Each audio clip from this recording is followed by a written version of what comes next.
شادی کی پہلی رات میاں بیوی نے فیصلہ کیا کہ جب وہ سہاگ رات کو کمرے میں پہنچ جائیں گے تو پھر چاہے کوئی بھی دروازے پر آ جائے ہم لوگ دروازہ نہیں کھولیں گے۔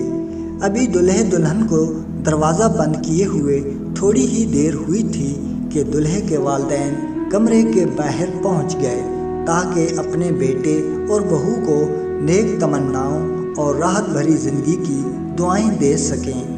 دروازے پر دستک ہوئی تو بتایا گیا کہ دلہے کے والدین باہر موجود ہیں اور دلہے دلہن سے ملنے کی خواہش مند ہیں۔ دلہا اور دلہن نے ایک دوسرے کی طرف دیکھا، باوجود اس کے کہ دلہا دروازہ کھولنا چاہتا تھا لیکن اس نے فیصلہ کو مد نظر رکھا اور اپنے والدین کے لیے دروازہ نہیں کھولا۔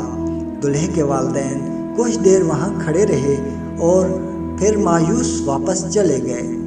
ابھی تھوڑی ہی دیر گزری تھی کہ دلہن کے والدین بھی دلہے کے گھر پہنچ گئے تاکہ اپنی بیٹی اور داماد کو نیک خواہشات پہنچا سکیں اور انہیں سکھی زندگی کی دعائیں دے سکیں۔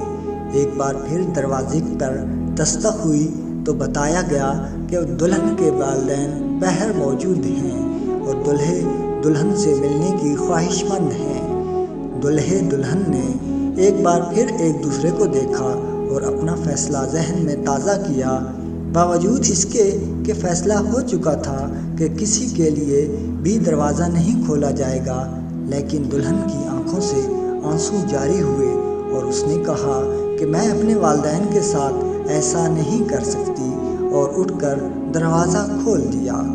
دلہے نے یہ سب کچھ دیکھا مگر دلہن کو کچھ نہیں کہا اور خاموش رہا۔ اس بات کو برسوں بیت گئے۔ ان کے ہاں 4 بیٹے پیدا ہوئے اور 5 بار اللہ نے ان کو بیٹی دی۔ شوہر اپنی بیٹی کی پیدائش پر انتہائی خوش تھا اور اپنی ننھی گڑیا کے اس دنیا میں آنے کی خوشی میں ایک بہت بڑی پارٹی کا انتظام کیا اور اس پارٹی میں ہر اس شخص کو بلایا جس کو وہ جانتا تھا اور خوب خوشیاں منائی گئیں۔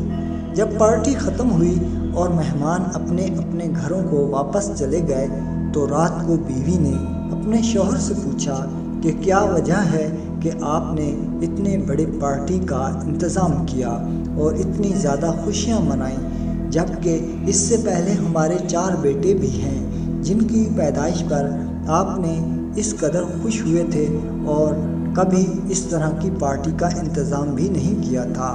تو شوہر نے مسکراتے ہوئے جواب دیا کہ یہ وہ ہے جو میرے لیے دروازہ کھولے گی۔ بیٹیاں ہمیشہ قیمتی ہوتی ہیں۔ ناظرین، نیکسٹ ویڈیو کے لیے ہمارے چینل کو سبسکرائب کیجیے۔ اللہ نگہبان۔